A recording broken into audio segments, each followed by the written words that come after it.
Hey guys, welcome to Wrestling Days and welcome to this very special video. In this video, we're going to take a look at moments, WWE Immortal Moments. And the reason why we're doing that is because WWE just announced that they're going to be putting moments into the Hall of Fame. So the first immortal moment that's going in is a match. I think it doesn't really matter if it's a match or a moment, but we're going to celebrate Bret Hart versus Stone Cold Steve Austin from WrestleMania 13, and it's absolutely right that that goes in. It's one of the most iconic matches in the history of WWE. It's the match that really made Stone Cold Steve Austin, and those aren't my words. Those are the words of Stone Cold himself.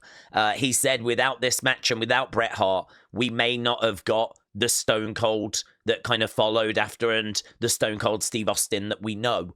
So it's such an important match. It's really not surprising that WWE have put this in, but obviously it begs the question, what else should go into the Hall of Fame? What else should be recognized as an immortal moment? So what I've done is I wanted to do something a little bit different from what I think others might do. I think others will just grab a few moments and talk about them. I decided to go back to 1990 and I decided to get one moment from each year. Actually, quite a few years. I've got a couple of moments that we've picked, but I've managed to get a moment or two from each year, and we're going to walk our way through all the way up to 2025. So we've got a lot to get to, so let's get started. The first moment that I selected was the debut of The Undertaker. If ever I think of 1990, I can't help but think about the debut appearance of The Undertaker. This is Undertaker at Survivor Series. So what happened here was the $1 Million Man had a mystery partner. No one knew who it was going to be. And then we found out it was a new character, someone we had not seen before. It was The Undertaker. And obviously we know the career that The Undertaker would go on to have. And so for me, this is a true moment of 1990. But if that for some reason isn't acceptable, then for me, the other thing I think of when I think of 1990 is the Ultimate Challenge, WrestleMania 6, Hulk Hogan, Ultimate Warrior, and this was two fan favorites going up against each other. It really was pick your side, pick your guy, who are you going to root for? And what a showdown. What a showdown this was. Hulkamania was still running wild, but it was facing its Ultimate Challenge. So the main event of WrestleMania 6 also should be considered if we're going to put in a moment from 1990. If we skip forward to 1991, I've got another couple of moments. So this moment, I think, is super underrated. Doesn't really get spoken about enough, but as a kid, blew my mind. Macho Man Randy Savage was actually retired at this point, and but he was being provoked by Jake the Snake Roberts. He would find himself getting into the ring, getting caught in the ropes, and then being actually bitten by Jake the Snake's snake. He would actually be bitten. And this isn't a fake snake or anything. He is actually being bitten here. This moment of Macho Man being caught in the ropes and us actually seeing the snake biting a wrestler is just incredible. What a moment. Blew my mind as a kid, and I'm sure it'll blow many people's minds for many years to come. So a true moment where, you know, Macho Man really going above and beyond here. I mean, actually getting bitten by an animal, by a snake, all to try and really elevate this rivalry. So that to me is what I think about in 1991. But again, if that's not quite good enough, then we could include the match from WrestleMania 7, where it was loser has to retire. It was Ultimate Warrior against the Macho Man. It's a fantastic match. It's one of Ultimate Warrior's best matches. And there was a lot that happened after with Miss Elizabeth coming down. And, you know, if you've not seen it, go and see it. Go and watch it. It's absolutely fantastic, but I know many of you have, and I'm sure many of you agree. 1992, I really don't think there's much arguing. This is the Royal Rumble. It's regarded as maybe the greatest Royal Rumble of all time. It is stacked full of Hall of Famers. The championship was actually on the line. The winner of the Rumble would get the WWE Championship, and Ric Flair, of course, would emerge victorious. So this moment here, Ric Flair winning the WWF Championship and it coming in one of the greatest Rumbles of all time. No doubt that should be included at some point. If we go to 1993, I've got a couple for 1993. I think the first episode of Monday Night Raw should go in because we know what Monday Night Raw has gone on to achieve. We're still watching and enjoying it all these years later. So to go back and put this very first episode in and actually recognize where it all began for Raw, I think that would be really, really cool. Really, really cool. But if you don't want to do that, then how about arguably the greatest botch of all time, the Shockmaster. The Shockmaster. The Shockmaster bursting through the wall, but he didn't quite burst through the wall enough. The bottom part of the wall was reinforced, and so as he tried to emerge, he ended up falling over. His mask fell off, and that's how this character debuted in WCW. Again, if you've not seen it, it is widely regarded as the greatest botch, certainly the greatest botched debut of all time, but just the greatest botch in general. Him falling over, his helmet falling off. Brilliant. And a real fun moment, that one. 1994, we're going to WrestleMania 10, and of course the ladder match. I really don't think there's going to be much argument here. This is super important. It's not the first ladder match that WWE had ever done, but it pretty much was the first one that most people had seen. And so, yeah, really, really iconic. Obviously, Shawn Michaels, Razor Ramon, Intercontinental Championship. It will go in. I mean, it just will go in. I'm not even worried about this one. It will go in at some point. But how about a little sleeper? This is regarded as one of the best non-pay-per-view PLE matches of all time. It is Bret Hart against the 1-2-3 Kid from Raw in 1994. These two put on an absolute banger. An absolute banger. If you've never seen this match, it's one of those matches that real wrestling fans, real WWF fans know about and hold in very, very high regard. As I said, one of the greatest non-pay-per-view, non-PLE matches, one of the greatest Raw matches that WWF, WWE has ever seen. Right, now we're in a real difficult year. 1995 is a bad year. There's not loads of stuff to celebrate, to be honest with you. I honestly would go with this moment, and it's a bit of a weird moment to celebrate because this moment is Alundra Blayze. She got fired from WWE, but she was their champion, the women's champion. She ended up going to a rival company, WCW, and on that TV show, their TV show, she threw the WWF title in the bin, right? It's a super iconic moment. It's massively disrespectful to WWF. But, you know, this was a long time ago. She's been inducted into the Hall of Fame since. She even did a little thing where she took the belt back out of the bin during her acceptance speech. So there is good humor around this now. There's no hard feelings around this now. She's appeared on Raws and been in Rumbles in recent years. So inducting it is not a problem, right? It's not that, oh, they would never do that, right? It's water under the bridge. This was a long time ago. But the reason why I say this is important is it's important because this has a knock-on effect for the Montreal Screwjob, because Vince saw this moment and knew that if WCW ever got their hands on the WWF Championship belt, they would disrespect it. They would do something with that belt. Maybe throw it in the bin or smash it up or spit on it. Or so he couldn't afford for WCW to ever get their hands on the WWE WWF Championship. Hence why, at the Montreal Screwjob, Vince did not want to run the risk of Bret taking the championship to WCW. So this does actually have a little knock-on effect for the Montreal Screwjob. But not only that, we're talking about the fact that this is a woman that's just been fired as the women's champion. There is no women's division in WWE anymore. They got rid of the women's division. And I think this kind of shows like where we were, the dark days of no women's division in WWF. And here's a woman kind of saying that stinks, basically. That stinks. This belt means nothing. They don't value women's wrestling, which thankfully we do in 2025. If this is maybe a little bit too hot and maybe a little bit too political, which I don't think it is, as I said, water under the bridge, then maybe we could just go with the debut of Hunter Hearst Helmsley. So we all know how important Triple H is. He's going to be celebrated this year at the Hall of Fame. Well, 1995 was the year that he actually made his debut. So he made his debut on Wrestling Challenge. He actually took on an enhancement talent. And so, yeah, this is where it all started for him in WWF.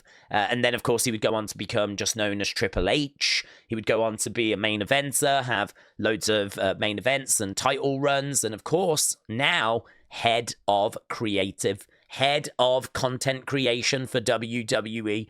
What a journey it's been, but this is where it all started. So that's 1995. 1996, I really don't think there's much to argue about. Austin 316. So Stone Cold wins King of the Ring. And then he's talking about the fact he's just beaten Jake the Snake Roberts, who had kind of religious beliefs at that time. I don't know if he still does. But he was like, you can thumb your Bible. Why don't you go to Austin 316? Because that just says, I whooped your ass. And, people started making signs. And then, of course, Austin 316 would go on to be one of the best-selling T-shirts in wrestling history. And even to this day, we celebrate 316 as being Stone Cold Steve Austin Day. So, yeah, this promo, what a moment. Absolutely iconic.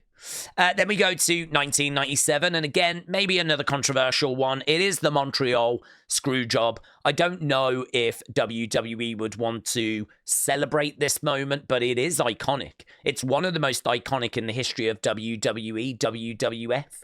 So, I mean, it is iconic. There's no way around that. But if they don't want to celebrate the Montreal Screwjob, then thankfully 1997 gave us quite a few iconic moments. So how about the first ever Hell in a Cell? This was Undertaker versus Shawn Michaels, but maybe better remembered because it was this match that saw the arrival of Kane. So yeah, this match, but also Kane's arrival. I would think they would probably go with that for 1997, but it's very hard to tell the history of WWE without talking about the Montreal Screwjob. Then if we go to 1998, no-brainer, Undertaker versus Mankind, Hell in a Cell match. I believe this was King of the Ring, and of course, you've seen the match. I'm pretty sure every wrestling fan has seen this match. This will go into the Hall of Fame. No, it's just about when, not if. Then in 1999, we've got Mankind winning the WWF Championship. So he won this on Raw. He got the belt from The Rock. And not only that, over on WCW, they actually gave the result away because this was taped. So on WCW, they were like, oh, Mick Foley's going to win the title tonight on the rival show. That'll put butts in seats. And when they said that, hundreds of thousands of people changed the channel so that they could watch this moment, right? It is super, super iconic. It really is a moment, one of the greatest moments in the history of Raw, and the fact that WCW kind of shot themselves in the foot by telling people this was going to happen because they were trying to ruin it, and all that happened is people then went, oh, I'd like to see that. Kind of adds to the story, to be honest. If we go to 2000, 2000 is obviously bang in the Attitude Era, but there's not loads of amazing moments in 2000. If you actually go back to like Attitude Era moments, there's lots to do with 98, 99, 2001. You won't find loads for the year 2000, but it's still a very important year, of course. And I think this gives us an opportunity to really celebrate one of the best street fights and actually one of the best Royal Rumble matches, non-Rumble, but this took place at the Royal Rumble event on that card, and it is Triple H against Cactus Jack, and it is one of the best street fights, and it is one of Mick Foley's best matches, one of Triple H's best matches. It's one of those where if you've not seen it, it might not mean much to you, but if you have seen it, I can only imagine that you're nodding along right now going, yeah, that does deserve its flowers. So that's what we went for 2000. 2001, the Supermarket Brawl. I love this. I still think this is the benchmark for those brawls that happen away from the arenas. We've seen people fighting around people's houses. We've seen fights happening on lawns, and we've seen fights happening in lots of different locations. But for me, the supermarket brawl, this is the gold standard. This is what everything is measured against. So I would love to see this get its recognition. If for whatever reason, though, that was not good enough, I thought we could go with the second TLC match between Edge and Christian, the Hardys, Dudleys, WrestleMania 17, arguably the greatest WrestleMania of all time. I kind of felt like that deserved to get its flowers, and I wanted some in here from that WrestleMania. I was going to include Rock Stone Cold, but a lot of people aren't keen on the fact that at the end of that match, Stone Cold turns heel. So I sort of was thinking about that, and if it goes in, no problem. I mean, I think the whole Stone Cold Rock feud should be recognized. But yeah, I thought, yeah, this is one of the greatest TLC matches of all time, and so I settled on this one. Then we've got 2002. So this is Survivor Series, and it is the very first Elimination Chamber. The winner of this would go on to become the World Heavyweight Champion. And, I mean, we still have Elimination Chambers all these years later. So, yeah, I sort of feel like the first ever Elimination Chamber should find its place in the Hall of Fame. Then if we go to an alternative for that year, so this is again 2002. I couldn't not do this video and not include Hulk Hogan and The Rock WrestleMania 18. I mean, this is about as iconic as it gets. The stare down before their match, where the crowd are kind of starting to show that they're actually more behind Hogan than they are behind The Rock. And that kind of took everyone by surprise. And so the match kind of changes a bit and adjusts a little bit so that it can kind of be in line with where the fans are. Okay, if we go 2003, everyone loves the ring break, and they still do them, but this is the first one. It's obviously Big Show and Brock Lesnar. And yeah, I mean, this was something really special. We've seen lots of big moments kind of since, and things with the ring since. But yeah, this one really caught everyone off guard. So again, you want to talk about iconic moments. It doesn't get really more iconic than this one right here from SmackDown. Then we've got this. So this is 2004. So we're up to 2004 now. This is the women main event in Raw for the very first time. This is Trish versus Lita. I believe this was in December of 2004. And again, you know, think about where the women were. We spoke about in 1995, there wasn't a women's division. All the women, and there wasn't many, had been fired. Fast forward, less than 10 years later, not only do we have a women's division, they're actually main events in Raw. So I think that should certainly be celebrated. In 2005, then we've got John Cena winning his first WWE Championship. Of course, this would take place at WrestleMania 21 in a match against JBL. And there he is celebrating with the fans. And of course, we all know what John Cena would go on to achieve. He may go on to win more world titles than anyone else in the history of wrestling. So it would be worth celebrating where it all began. Here we've got 2006, and I love this moment. So ECW is a promotion, obviously, from the late 90s. It went out of business, but it was so loved that actually WWE were able to put a DVD box set out about ECW. That box set did so well. They then brought back a one-off show in 2005. That show did so well, they did it again in 2006. And actually here, the main event, Rob Van Dam trying to win the WWE Championship off John Cena. This crowd hated John Cena. Hated John Cena. You've got to watch this match. This match is incredible, right? Really just because of how passionate the crowd are. They want their guy, Rob Van Dam, to get the win. And it really is something special. So, yeah, that's 2006. In 2007, it's a little bit difficult because this, again, is not a great year. But I do think we should celebrate this match. Certainly when you think about how impactful Umaga was and how impactful the Anoa'i family have been, I think where we can celebrate that family, we should look to do that. And this match is really, really a lost classic. This is John Cena against Umaga, 2007 at the Royal Rumble. And it really is one of John Cena's best matches. This thing has got praise from Dave Meltzer. And if ever people are doing like the best matches of 2007, this thing is normally at 1 or number 2. It really is one of John's best matches. It's one of Umaga's best matches. It's one of the best non-Rumble Royal Rumble matches. It's something that's worth celebrating, right? There is another one though, which I think this would be awesome if this managed to get celebrated. This is John Cena versus Shawn Michaels, but from Raw, right? They actually had a match on Raw that went 55 minutes, and it is incredible, right? It's either this or that John Cena Umaga match that a lot of lists have as the best match of 2007. But this one just kept going. 55 minutes. They put on an absolute classic. And again, if you are a wrestling fan that for some reason has not had chance to see this, or has maybe never heard of this, and you quite fancy seeing something very special, John Cena, Shawn Michaels, 55-minute classic on Raw. Find it, search it out. It's definitely worthy of its flowers. And then, I mean, look, we're about to hit a run now, and I suppose we just spoke about John and Shawn Michaels from 2007. I think the run we're about to see here from Shawn is why he will go down as one of the greatest of all time. So for me, 2007, one of the greatest matches is John Cena versus Shawn Michaels.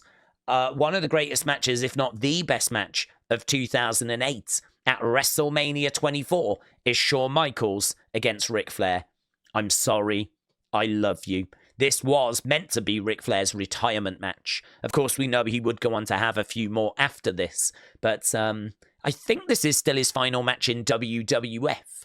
But incredible. I mean, everyone knows that moment. Everyone knows I'm sorry. I love you.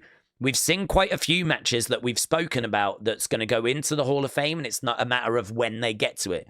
This is absolutely one of those. Okay, if we go 2009, we've got another one of those.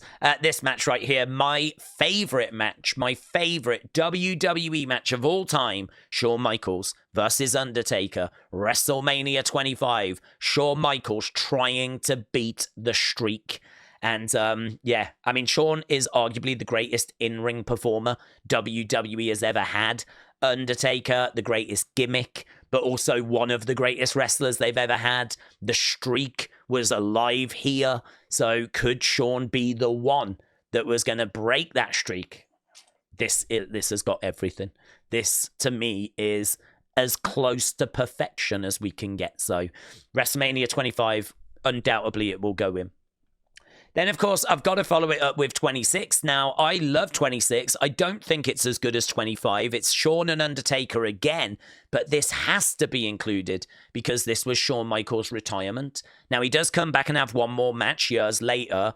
He's kind of coaxed into it, but he didn't want to. But, yeah, this is it for him as a singles competitor. And what a way to go out with an absolute banger against The Undertaker in the main event of WrestleMania 26.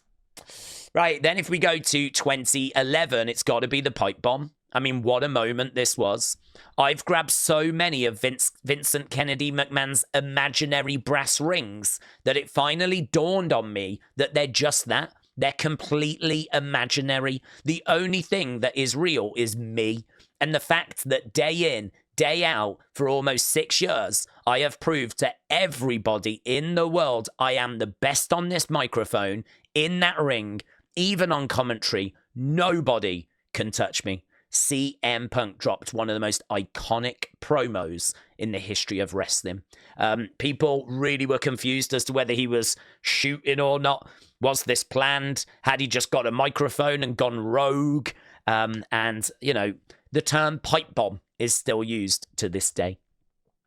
Okay, if we go to 2012, it's got to be the arrival of the Shield. If you think about what this group would go on to contribute, this group giving us Dean Ambrose, Seth Rollins, Roman Reigns, this is how they all arrived on the main roster. Survivor Series 2012, the arrival of the Shield. Now, that really was a moment.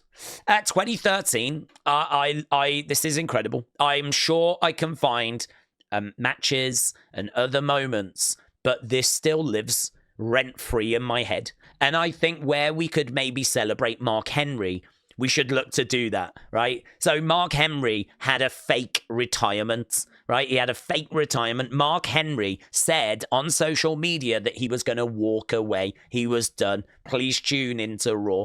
And so everyone tuned in, and he left his boots on the entranceway, and he was about to walk away. And then John Cena comes down to congratulate him, and boom, he lays out John Cena and says he's got a lot left in the tank. It's the greatest fake retirement ever. And we've done it a few times since, and nothing will ever reach this level. This was just done to perfection, caught everyone off guard. And it is just one of Mark Henry's, if not his greatest moments, outside of winning the World Championship, of course. Right, then if we skip forward to 2014, we could have gone with Daniel Bryan and the whole Yeselmania thing, but it's got to be the end of the streak. I mean, again, you want to talk about an iconic moment. People debate to this day whether this was right or wrong. Was this the right time to do it? Was Brock the right person to do it? That debate can rage on, but this as a moment is arguably the most shocking moment in the history of WWE. Right, then we've got 2015 and WrestleMania 31, and seeing Sting stand in the ring at WrestleMania is pretty special. Sting was always, for many people, the one wrestler that they wanted to see in WWE. He never came over as part of that invasion angle, and so people wanted to see him in the ring. Here he is, having his only WrestleMania match against Triple H. I don't think the match result goes the way that people wanted. It didn't go the way I wanted. Maybe even parts of the match don't quite go the way people were hoping that they were going to go. But as a moment, actually getting a Sting entrance, actually getting him standing in the ring at WrestleMania, yeah, special. Then in 2016, and it's really hard to emphasize how big this was. When I think back to some of the very first wrestling reactions that I ever saw, I think back to this moment. I don't really remember seeing wrestling reactions before this moment. This is Royal Rumble 2016, the arrival of AJ Styles. And AJ Styles obviously has kind of not been utilized fully in recent years. So I could understand people not quite recognizing how special this was, but I promise you this was so special because AJ Styles was probably the best non-WWE wrestler, and people wanted to see him coming in at this time. I mean, obviously we had loads of other great talent in Japan, but I don't know that it ever felt realistic that they would find their way to WWE, but it felt realistic that AJ Styles could. And so of the kind of realistic people that we could go and get, AJ was seen as being arguably the best in the world at this time. So him coming in at the Royal Rumble, it really felt like everything had just changed. It's a really special moment. 2017, a bit of a fun moment. So here we've got Braun Strowman flipping over an ambulance. Roman Reigns was inside, and this was a truly shocking moment. And it was so good to see WWE doing these big spots. You know, we had seen like Stone Cold coming down with the beer truck in the past. We had seen Kurt Angle coming down with the Milko-Mania, and both of those moments could have made it into this video and probably should have made it into this video. It's just that Attitude Era had so many big OMG moments that doing it this way year by year means that lots, unfortunately, are going to miss out. But it was great to see them kind of going back to those kinds of moments, and here's Braun tipping over an ambulance. So that was 2017. But if for some reason that's not good enough, I wanted to include this as well. Because Bray Wyatt actually finally getting to the mountaintop, I think definitely deserves its flowers as well. Bray Wyatt winning the WWE Championship inside Elimination Chamber in 2017. That means a lot to a lot of people. 2018, again, this one a little bit strange because if you weren't around at the time, you might not know how iconic this was. This took Becky to a completely different level. This moment where she actually had her nose busted at the hands of Nia Jax. So this was billed into Survivor Series. And so there was an invasion. And so we had this brawl between SmackDown and Raw. And during that brawl, Becky ended up getting her nose busted. This is why she's wearing a SmackDown Live shirt. And basically, Nia had done it. Well, Becky retreated into the crowd, stood on the steps with her arms outstretched, blood all over her face.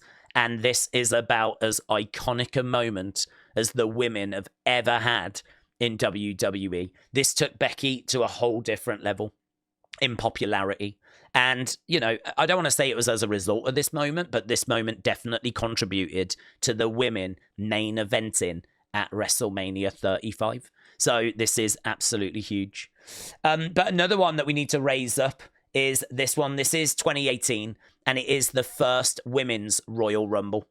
So Asuka wins the first Women's Royal Rumble, and it was in this event that Ronda Rousey would come out afterwards. And again, it had that, oh my God, everything's changed kind of feel to it. So yeah, Asuka winning the first ever Women's Royal Rumble, and just what that means for women, and kind of the fact that we're continuing to like invest in the women's division. Again, I have to draw your attention back to 1995 when we got rid of all the women.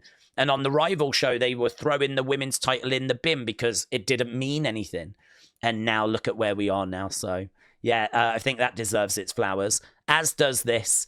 The first main event of WrestleMania by the women, winner take all. We got the Raw champion, the SmackDown champion, Becky as well. Someone was going to be leaving with both belts. And even though the match might not have lived up to expectation, it's still an absolutely incredible, iconic moment. Okay, then we go to 2020. So that last one was 2019. This is 2020, the Boneyard match. The Boneyard match is Undertaker's final match. So we spoke earlier about Undertaker's first match. Here we are with Undertaker's final match. And of course, we could have included the fact that it was in the Performance Center. The COVID had hit. That meant then they had to do something different. So I think this actually touches on quite a few things, because it would allow them to talk about what it was like during the COVID era, about the fact there was no fans, about the fact that AJ versus Undertaker would have taken place in a ring had it have took place normal in front of a live crowd. But because of COVID, we had to do something different. And so we get this cinematic match instead. So Undertaker versus AJ Styles, the Boneyard. That would be my contribution for 2020. 2021, we actually get Sasha and Bianca main eventing WrestleMania. So obviously the women had main evented WrestleMania already, but this was now a 2-day WrestleMania. And yeah, we actually got Bianca and Sasha main eventing. So this was the first time that black women had actually main evented WrestleMania. And, you know, I think that's something that doesn't get spoken about enough, is the fact that, you know, there's not been enough representation in WWE. And actually, that's a real frustration if you go back through the history. And so, again, I sort of feel like this kind of ties into that, as well as it being women once again main events in WrestleMania. So definitely feels like something we should hold up and elevate and celebrate. And then, yeah, there's a couple here for 2022. I think this moment is one of the greatest moments in recent times. Again, it's one of those big moments. Brock driving down with a tractor, lifting the ring up at SummerSlam. I mean, this just blew my mind. The only concern I've got with this is because of it being Brock, and because of the fact that I don't know, can really draw attention to Brock.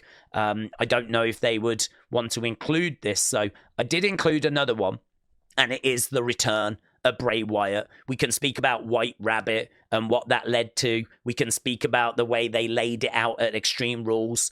Bray coming back at Extreme Rules. I think for many people, this is a very important moment. And it is important because we know not too long after this, all things considered, Bray would no longer be with us. So had he have not returned at this time, like, we would have missed out on quite a bit, you know. It was lovely to see some heartfelt promos from Bray in the ring where he was thanking the fans for never giving up on him and what the fans mean to him. And even if, like, you didn't enjoy what he did, like, I think it can be recognized that there was an opportunity here for us to just get a bit more from Bray and for Bray to speak directly with the fans before sadly passing away, of course. Then we've got 2023. So those last couple were from 2022. 2023, there's no doubt about this.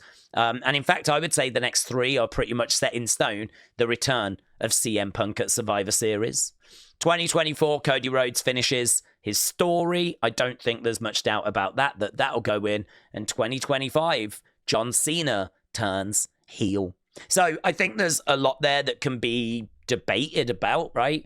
I think there's a lot in there that really is going to go in, right? There's a lot there that I think is pretty much guaranteed. But yeah, let me know your thoughts down in the comments below. I really enjoyed kind of laying it out this way. It was a little bit more of a challenge. Certainly years like 1995 don't hold much. Same with, as I said, 2007. There's a few years that there's not loads of amazing Hall of Fame type moments, but I was quite pleased I was able to find something in each year. And some years have got so many, like 98, 99, 2001. I mean, it was just impossible to narrow down. So yeah, this way of doing it, I think, was really fun, but also a bit challenging. And I know there'll be plenty of moments that people feel should have been included instead. So let me know your thoughts down in the comments below. If people enjoy this, we can do another variation on it. But yeah, appreciate the support. Have a good day, and I'll see you again next time. Bye for now.